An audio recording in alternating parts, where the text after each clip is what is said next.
에베소서는요, 여러 바울의 서신서들이 많이 있죠. 서신서들이 많이 있는데 그 앞 중에서도 이 교회에 대한 것을 좀 가장 잘 말하고 있는 그런 말씀이 되겠다라는 것이죠.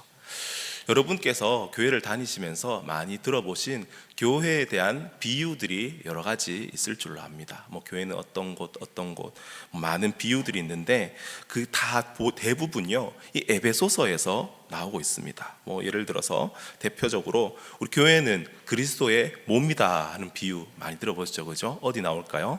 에베소서에 나옵니다. 그리고 또 교회의 머리는 예수님이시다. 이 비유도 있죠, 그죠? 어디 나올까요? 에베소서에 나오고요. 또 예수님은 교회의 모퉁이 돌이 되신다. 이런 것도요, 다 지금 이 에베소서를 찾아보면 다 나오는 비유들이거든요. 이 모든 비유들이 이곳에 다 몰려 있어요. 그래서 오늘 저희가 읽은 본문에도 보면 또 유명한 표현, 성령의 하나 되게 하신 것을 힘써 지켜라. 이 표현도 에베소서에 나오고, 결론적으로 에베소서는 어떤 책이다? 정말 바울이 현지마다 자기가 강조하고 싶은 내용들이 다 어떤 로마서는 구원론에 대해서 많이 얘기하고 어떤 그런 내용이 다 다르지만 에베소서만큼은 이 교회론, 하나님께서 세우신 교회 공동체가 어떤 공동체가 되어야 하겠다라는 것을 가장 잘 강조하고 있는 책이 바로 이 에베소서다라는 것입니다. 그래서 오늘 우리 교회 창립 기념주일 이제 무려 76년이나 되지 않았습니까, 그죠? 얼마나 감사한 일입니까, 그죠? 얼마나 하나님 앞에 또 감사와 또 찬양의 제목이 되는 얼마나 감사한 일입니까? 그래서 이 창립주일에 이 교회의 본질에 대한 이 하나님의 말씀을 함께 살펴보는 게 참 좋겠다 하는 마음으로 오늘 저와 여러분들 이 말씀 함께 나눠보기를 원합니다. 다시 이제 본문을 하나 보도록 하겠습니다. 에베소서 특별히 오늘 이 4장은요 어떤 말씀을 말씀하고 있는가. 먼저 오늘 첫 번째로 이 본문이 교회에 대해서 교회는 어떤 공동체인가 말하고 있는 것은요, 바로 교회는 부르심을 받은 사람들의 공동체이다라는 것을 말씀합니다. 오늘 말씀 1절 우리 함께 읽어 보시겠습니다. 그러므로 주 안에서 갇힌 내가 너희를 권하노니 너희가 부르심을 받은 일에 합당하게 행하여. 그렇습니다. 부르심을 받았다라는 것은 무슨 말입니까? 단순히 내가 어떤 누구의 소리를 들었다, 전화를 받았다 이런 것이 아니고요. 부르심은요, 그 뜻과 의지가 누구의 것인가라는 문제입니다. 부르심은 나의 뜻과 나의 결정이 아니라 부르신 그분의 뜻과 결정에 따라서 내가 오게 되었다, 움직이게 되었다라는 것을 말하는 표현이 바로 부르심인 것이죠. 제가 이제 개인적으로 고등학교 때까지 대구에 살았었거든요. 대구에 이렇게 살다가 고향이 대구입니다. 이렇게 하다가 이제 20살 때 대학교를 서울로 오게 되면서 이 얘기를 한번 드렸던 것 같은데, 이제 서울에 많은 유명한 교회들, 내가 이제 서울에 가면 어떤 교회를 다녀야 될 것인가 고민을 하고 또 기대도 많이 했었습니다. 내가 정말 어떤 말로만 듣던 서울의 많은 유명한 교회들, 큰 교회들 내가 한 바퀴씩 다 돌아보고 정말 거기서 정말 나한테 맞는 교회를 잘 결정해가지고 잘 다녀야지, 이 마음을 품고 딱 서울에 올라갔는데 첫 주에 누구한테 전화가 오셨느냐? 우리 아버지의 친구분이 일산 사시거든요. 우리 아버지 친구 되시는 집사님이 제 번호를 어떻게 아시고 전화하셔가지고 너 서울에 올라왔다며? 네, 그렇습니다. 이번 주에 우리 교회 와라. 이러면서 뚝 끊으시는 거예요. 그래가지고 어떻게 해야 되지? 우리 아버지 친구분인데 저는 다른 유명한 교회 갈 건데요, 이렇게 얘기를 할 수가 없는 거예요. 그래가지고 그 첫 주에 그 교회를 갔습니다. 가서 예배 잘 드리고, 좋은 교회였어요. 예배 잘 드리고 좋다.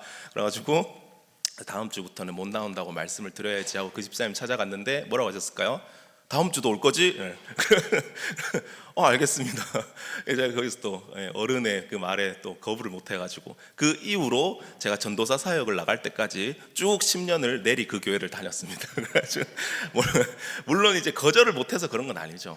그 교회 참 좋은 교회였고 거기서 그래서 다녔는데, 어쨌든 제가 부르심을 받은 것이죠. 부르심, 그 집사님의, 우리 아버지 친구분의 부르심을 받고 갔다.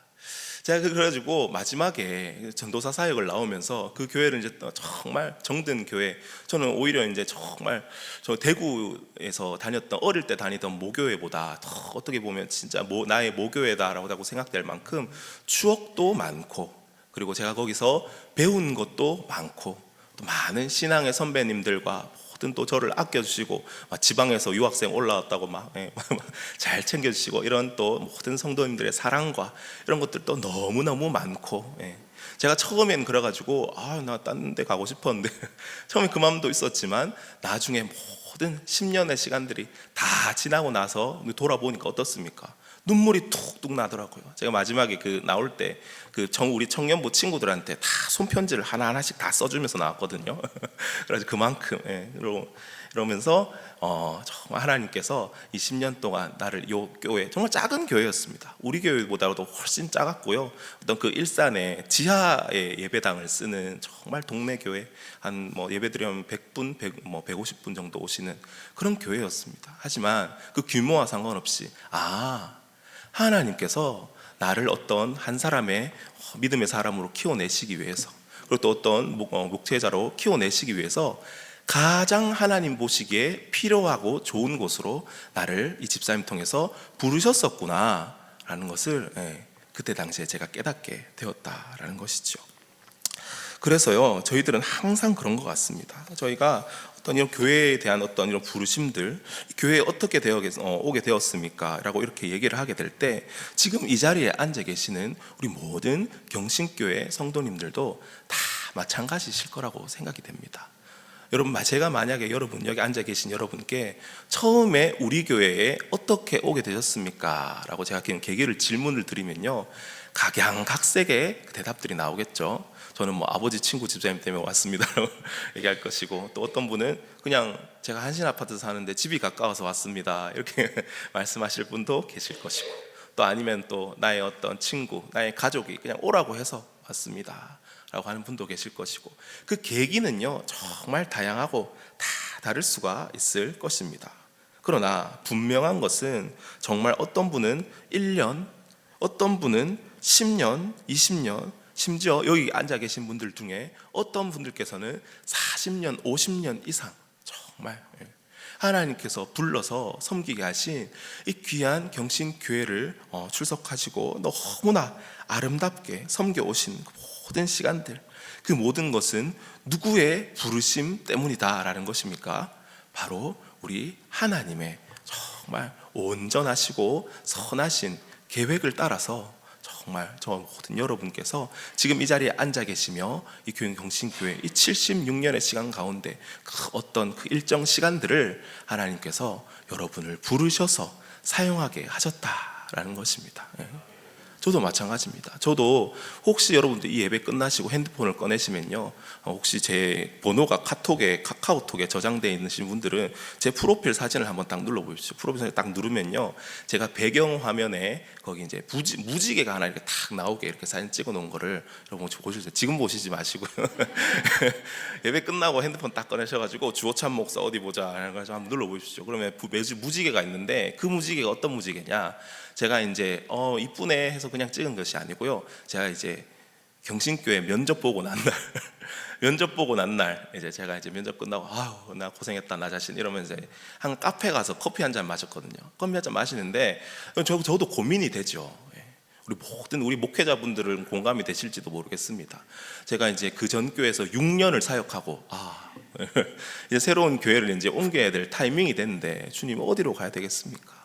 어떤 교회를 가야 내가 되겠습니까? 기도하는 마음으로, 정말 답답한 마음으로 우리 경신교회도 와서 이렇게 면접을 봤죠, 그죠? 우리 장로님과 목사님 너무 좋으신 분 같고 교회 좋은 교회 같은데, 문제는 이제 하나님이 나를 여기로 부르셨을까 안 부르셨을까, 그럼 고민이 될 거 아닙니까, 그죠? 그래가지고 그런 커피 한 잔을 딱 마시고 있는데, 뭐가 제 눈에 보였겠습니까? 제가 그 나오는 그 무지개 딱 보이면서 제가 그걸 보면서 그래 여기가 맞나 보다, 하나님이 날 여기로 부르신 게 맞나 보다. 무지개가 뭡니까? 약속의 상징 아닙니까, 그죠? 그래서 그걸 딱 보고 제가 바로 이제 알겠습니다, 여기가 순종하고 가겠습니다 하고 이렇게 왔거든요. 그래서 제가 이 얘기를 사실은 이제 나중에 하려고 그랬는데, 오늘 갑자기 창립 주일주일 설교를 하게 내가 오늘 이 에피소드를 오늘 꼭 써야 되겠다. 네, 그렇게 됐습니다. 그래가지고 마찬가지입니다. 오늘 저희가 여기 다 앉아 계시는 분들은 누구의 부르심? 하나님께서 반드시 여러분들을 이 자리에 부르신 하나님의 계획하심이 있다라는 사실 꼭 믿으시며 나아가실 수 있으면 좋겠습니다. 또한 하나님의 부르심은요, 단순히 어떤 교회 공동체로의 부르심만이 하나님의 부르심이 아니지요. 하나님의 부르심은요, 또 어떤 어디로의 부르심도 있냐면요, 바로 예수 그리스도를 향한 부르심도 우리에게 있는 것입니다. 이게 무슨 말일까? 우리 로마서 8장 30절 말씀 띄워주시면요, 한번 읽어 보시겠습니다. 또 미리 정하신 그들을 또한 부르시고 부르신 그들을 또한 의롭다 하시고 의롭다 하신 그들을 또한 영화롭게 하셨느니라. 네, 그렇죠. 부르심에 따라오는 것이 무엇이냐? 부르는 것은 부르고 왔습니다 끝나는 것이 아니라, 혹시 화면 좀 잠깐 띄워주실 수 있으실까요? 그들을 의롭게 만들어 가시는 과정, 또한 그들을 칭의라고 하죠. 그리고 그것을 영화롭게 거룩하게 만들어 나가시는 과정, 영화, 성화라고 하죠. 그죠? 그런 예수님을 닮아가는 그 과정 가운데로 부르시는 부르심의 의미가 또 있다라는 것입니다. 왜냐하면요, 우리가 이렇게 성화되기 위해서, 이렇게 영화로워지기 위해서, 의로워지기 위해서 정말 여러분들 생각하시기에 필요한 것이 뭐가 있을까요? 우리가 예수님의 모습을 닮아가기 위해서 필요한 것들 무엇이 있을까요?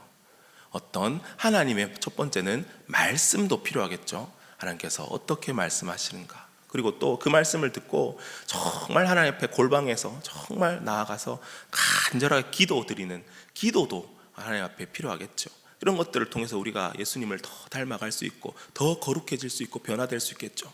그러나 이것과 함께 우리의 변화와 성숙에 필수적으로 필요한 한 가지가 무엇이냐? 바로 교회 공동체인 것입니다.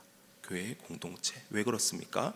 하나님께서 사람을 변화시키시는 방법은요, 바로 철이 철을 날카롭게 하듯이 그 방법, 사람이 사람을 변화시키는 이 방법을 통하여서 하나님은 우리 모든 사람들을 더욱더 의롭고 영화롭게 만들어 나가시기 때문입니다.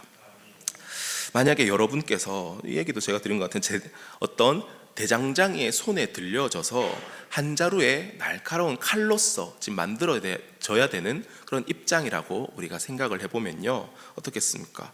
대장장이가 이 칼을 정말 날카로운 칼로 만들기 위해서는 어떻게 합니까? 똑같은 오히려 더 센 강도를 가진 이 쇠로 된 쇠 망치를 가지고 이 쇠 덩어리를 막 이렇게 사정없이 때리죠. 어떤 나무로 때리는 것이 아니라, 어떤 흐물흐물한 것으로 때리는 것이 아니라, 이 철을 정말 더 센 철로 막 이렇게 치고 막 이렇게 연단합니다. 그래서 이 그거를 침을 받는 쇠 덩어리의 입장에서는 어떻겠습니까? 아프지요. 너무 괴롭죠. 계속 이런 충돌이 일어나는 것 힘들죠. 만약 이 쇳덩어리에 입이 있다면 좀 그만 좀 하십시오 라고 말을 하지 않을까 싶을 정도로, 어떻게 보면 그 연단을 받는 사람의 입장에서는 매우 그것이 힘이 들 수가 있습니다. 그러나 이 모든 과정을 거쳐서 어떻게 됩니까?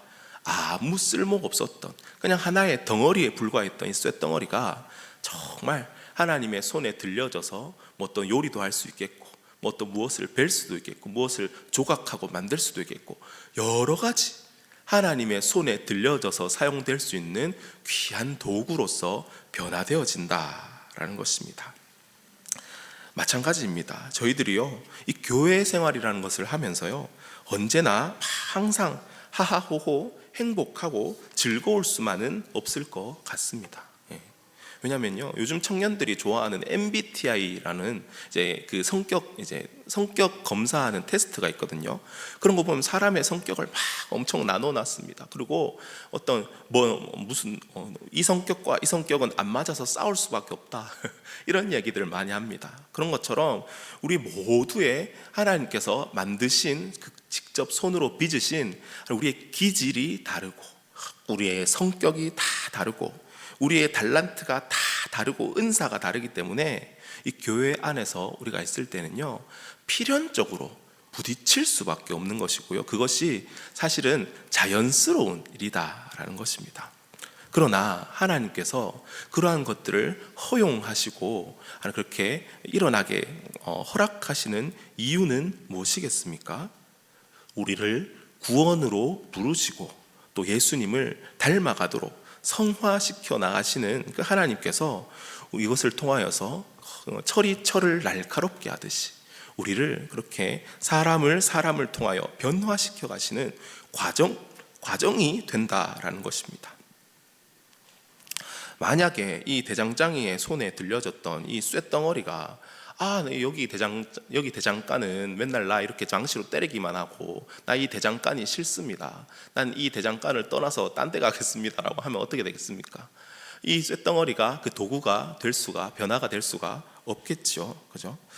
그럼 그냥 쇳덩어리로만 남아있을 뿐입니다. 그러나 그 모든 과정을요, 하나님의 성화의 과정으로 여기면서 그 안에서 나 자신을 되돌아보고 성찰하고, 심지어 우리가 어떤 쇳덩어리의 어떤 입장도 많이 되겠지만 때로는 또 내가 쇠 망치의 입장이 될 때도 있겠죠. 그래서 내가 어떤 누군가에게, 내가 남에게 망치가 되어서 지금 남을 때리고 있는 그런 때는 있지 않을까, 그런 것들을 돌아보면서요, 그렇게 서로 자기를 돌아보며 우리 경신교회 모든 우리 교우분들께서 그렇게 나아가실 때 결국에는 정말 우리 교회가 어떻게 되겠습니까? 너무나 천국의 모습과 같은 교회, 한 분 한 분들이 그리스도의 편지가 되고 향기를 정말 아름답게 이렇게 내뿜으면서 아름다운 하나님의 나라, 이미 그렇다고 저는 생각합니다. 이미 그런 아름다운 모습이지만 정말 하나님께서 더욱더 아름다운 모습으로 이 교회를 만들어 나가실 줄을 믿습니다. 두 번째입니다. 오늘 두 번째 본문의 말씀을 통하여서 바울이 이 교회에 중요하다라고 말하고 있는 것은 무엇일까요? 그것은요, 부르심 다음으로는 바로 행위의 중요성을 말하고 있습니다. 행동의 중요성. 우리가 교회를 세워나가는 데 있어서 우리 어떤 마음속의 어떤 지식도 중요하겠고, 우리의 마음의 의도도 중요하겠고, 마음 속에 있는 것들도 중요하겠지만 그것만큼이라도 중요한 것이 이 우리의 마음을 실제 행동으로서 드러내고 나타내는 것도 너무나 중요하다라는 것을 말하고 있습니다. 어디에 이 말씀이 나올까요? 오늘 말씀 1절을 다시 한번 읽어 보시겠습니다. 그러므로 주 안에서 갇힌 내가 너희를 권하노니 너희가 부르심을 받은 일에 합당하게 행하여. 네, 그렇습니다. 부르심을 받은 일에 합당하게 행하라라는 것을 또 이번엔 초점을 맞추고 있죠. 이 에베소서라는 책이 교회론에 대해서 말하고 있다라고 말씀드렸는데요, 이 책의 전체 구조를 보면 이렇습니다. 1장부터 6장까지 있는데요, 1장부터 딱 절반을 탁 나누어 가지고 1장부터 3장까지는요 이 부르심에 대해서 얘기합니다. 하나님께서 우리를 어떻게 부르셨는가, 어떤 구원론적인 것들, 예정론에 관한 것들, 교회론에 관한 것들, 이러한 교리들을요 1장부터 3장 이 앞부분에서는 아주 구체적이고 자세하게 다룹니다. 그러다가 오늘 저희가 4장 1절을 딱 보았죠. 4, 5, 6장 이렇게 뒤에 이 절반은 또 어떤 내용을 다루고 있냐면요, 그렇다면 그 부르심을 받은 사람들이 합당하게 행하는 것들은 무엇이 필요하겠는가? 윤리적인 것들, 도덕적인 것들, 부모님에게 어떻게 행하고 가족 안에서 어떻게 행동하고 너희가 알고 있는 어떤 믿음과 하나님의 사랑을 어떻게 표현하며 행동해야 될지를 구체적으로 알려주고 있는 것이 또 4, 5, 6장의 내용이 되어진다라는 것입니다. 그렇습니다. 우리의 신앙 생활에는요 정말 이 믿음과 행위라는 것은 균형은요 너무나 중요합니다. 그죠? 그래서 어떤 성경에 믿음을 말하는 로마서가 있으면 행위를 말하는 야고보서도 있는 것이고, 또 행위가 없는 믿음은 참된 믿음이 아니다라고도 얘기하고, 또 반대로 너희가 행위만 있고 그 마음속에 진짜 참 믿음이 없으면 너희의 행위도 다 헛것이다, 이런 말씀도 있죠. 그죠? 그런 것처럼 우리가 모든 항상 어떤 신앙생활을 해나가는 데 있어서는 우리 마음속의 믿음과 마음속으로 표현되어지는 행동, 이 두 가지가 다 너무나도 중요하다라는 것입니다. 그래서 오늘 바울이요, 이 에베소 교인들에게 행하기를 명령하는 행위는 무엇입니까? 그 모든 내용들은요, 오늘 2절부터 마지막 6절까지 계속 다 설명이 되어 있습니다. 여러분들 좀 성경책을 혹시 있으신 분은 눈으로 한번 보시면요, 2절부터 6절까지 어떤 내용 같으십니까? 계속해서 하나됨을 강조하고 있죠. 정말 너희는 성령의 하나 되게 하신 것을 지켜야 한다. 하나 되어야 된다. 일치되어야 된다. 이런 말을 계속해서 강조하고 있습니다.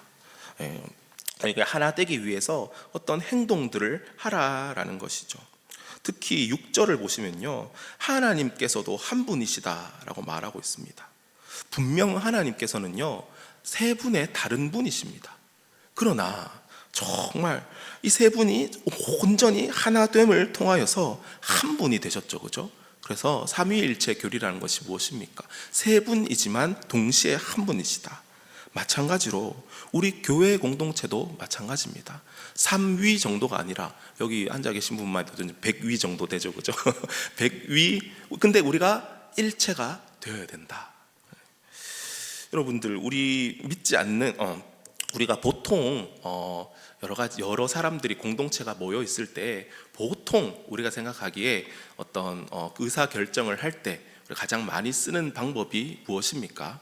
우리가 이제 뭐 다수결을 하거나 이렇게 해가지고 더 많은 사람이 과반수가 더 많은 사람이 원하는 것을 어떤 결정하거나 하는 일들이 많죠, 그죠? 이것과 관련해 가지고요, 어떤 제가 얼마 전에 경험을 한 것이 있습니다. 뭐냐면 제가 지금 이제 청년부를 담당을 하고 있습니다, 그죠? 그래서 제가 겨울 수련회를 아까 그 광고 때 나온 것처럼 겨울 수련회를 지금 매주마다 모여가지고 회의를 하고 우리가 어떤 순서들, 어떤 프로그램들로 겨울 수련회를 준비할까 계속 회의를 하고 있거든요. 그러다가 어떤 한 가지 안건에 대하여서 어떤 이 청년 임원들과 이 정부 안에서 반반으로 이렇게 좀 의견이 나뉘어지는 그런 일이 발생을 했습니다. 그래가지고 이걸 어떻게 할까? 이 사람들은 이렇게 했으면 좋겠습니다 하는 사람들이 있고, 또 이 사람들은 이렇게 했으면 좋겠습니다 라는 사람들이 있는데, 그 내용을 어디서 얘기했느냐? 카톡에서 이렇게 핸드폰으로 서로 막 얘기를 하는 거예요. 근데 제가 딱 보니까 카카오 핸드폰에서 이렇게 얘기를 해가지고는 결론이 안 나겠다. 이게 그냥 어떤 이게 결정이 안 되겠다 싶은 거예요. 그래가지고 이럴 때 사실 가장 간단한 방법은 무엇입니까? 카카오톡에 그 투표 기능이 있잖아요, 그죠? 투표 기능 딱 올려가지고 그러면은 투표 다 하십시오 이렇게 해서 딱 해서 하면 간단합니다. 사실 제일 간단한 방법이죠. 그러나 만약에 우리 교회는 교회라면 조금 달라야 되지 않을까? 제가 교회라면, 왜냐하면 투표를 하고 나면 어떻습니까? 우리나라 사회가 지금 여러분들 우리가 혼란한 나라를 위해서도 기도하고 지금 자금에 여러 가지 힘든 상황들이 있는데, 우리나라가 예전에는 이 정도는 아니었죠, 그죠? 예전에는 이 정도로 양극화되어지고 어떤 뭐 좌나 우나 이런 거 관계없이 정말 너무나 극단적인 이런 상황들로 점점 변해간 모습이 무엇일까? 우리가 어떤 투표는 하되 그 하나 되려고 하는 노력들을 그만큼 또 충분히 하지 않았기 때문이 아닐까라는 생각이 되는 거예요. 그래서 우리 교회만큼은 좀 달라야 되겠다라는 생각이 들었습니다. 그래서 우리가 뭐 투표를 할 때 하더라도 어떤 그 우리의 마음을 하나로 좀 모을 수 있는 그런 게 참 필요하겠다. 그래서 제가 어떻게 했냐면 모든 임원들에게 한 명 한 명 전화를 다 돌렸습니다. 그래가지고 그들의 의견도 다 한 명 한 명 들어보고, 그리고 또 그들과 함께 그 두 가지 의견이 있을 거 아닙니까, 그죠? 그 의견에 또 절충도 같이 한번 해보고, 그래가지고 한 명 한 명 다 전화를 해가지고 그럼 이렇게 하는 게 좋겠습니다라고 그들을 다 설득했습니다. 그래서 이 모든 마음을 다 하나로 만들었어요. 그 다음에 카톡방에서 이렇게 하면 어떻겠습니까? 라고 했을 때 어떻게 됐겠습니까? 만장일치가 되는 것이죠. 뜻이 마음이 하나로 다 모아진 것이죠, 그죠? 제가 만약에 이런 행위, 이런 행동을 하지 않고 그냥 카톡 투표 이거 써가지고 많이 나온 쪽 그냥 해야겠다. 그냥 나도 뭐 귀찮으니까 이렇게 해야겠다라고 생각했으면 어떻게 됐겠습니까? 이런 우리의 일치됨은 일어날 수 없었겠죠. 하지만 우리 교회 안에서는 하나님께서 하나됨을 힘써 지키라. 그리고 이 행동을 통하여서, 그리고 노력을 통하여서 우린 하나됨을 지켜나갈 수 있는 곳이 바로 이 세상과는 다른 교회가 되어야 된다. 오늘 말씀 통해 말씀해 주시고 계시는 것이거든요.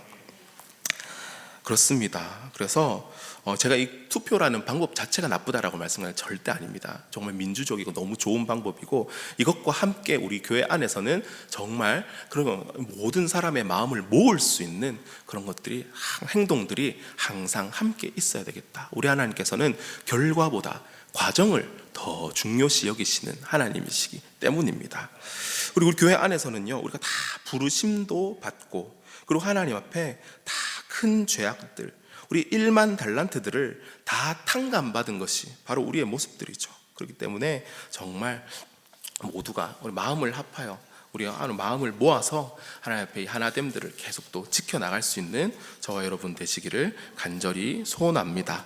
이 말씀을 오늘 이 바울도 동일하게 얘기하고 있죠. 오늘 2절 말씀 함께 읽어 보실까요? 모든 겸손과 온유로 하고 오래 참음으로 사랑 가운데서 서로 용납하고. 그렇죠. 네. 모든 오래 참음으로 어떤 우리의 모든 또 하나 되길 수 있는 그런 노력을 가지고 우리가 이만 함께 일치됨을 추구하며 성령의 하나 되게 하신 것을 힘써 지켜나가면 좋겠다라는 것입니다.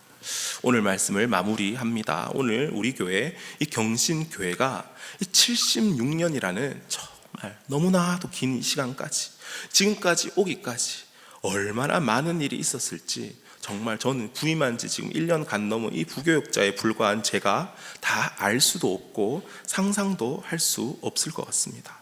그러나 지금 이 순간 모든 갈등도 다 지나고 우리가 이 자리에 함께 모여서 함께 예배할 수 있고, 지금 이 순간 우리 교회가 지금처럼 건강한 교회, 아름다운 교회를 이루어 나갈 수 있게 되었던 것은 우리 전적으로 하나님의 인도하심과 은혜 주심 때문이었을 줄을 믿습니다. 그리고 우리 각 사람을요, 우리 그분 하나님의 뜻대로 우리를 부르셔서 이 성화로 변화시켜 가시고, 또 교회 공동체로서 우리들을 하나 되게 묶어 주시고, 또 이 교회 공동체를 통하여 더 크고 놀라우신 하나님의 뜻들을 이 땅에 펼쳐나가기 원하시는 하나님의 그 선하시고 완전하신 뜻이 앞으로도 우리 경신교회를 통하여서 놀랍게 나타내어지는 우리 교회가 되기를 간절히 기원합니다.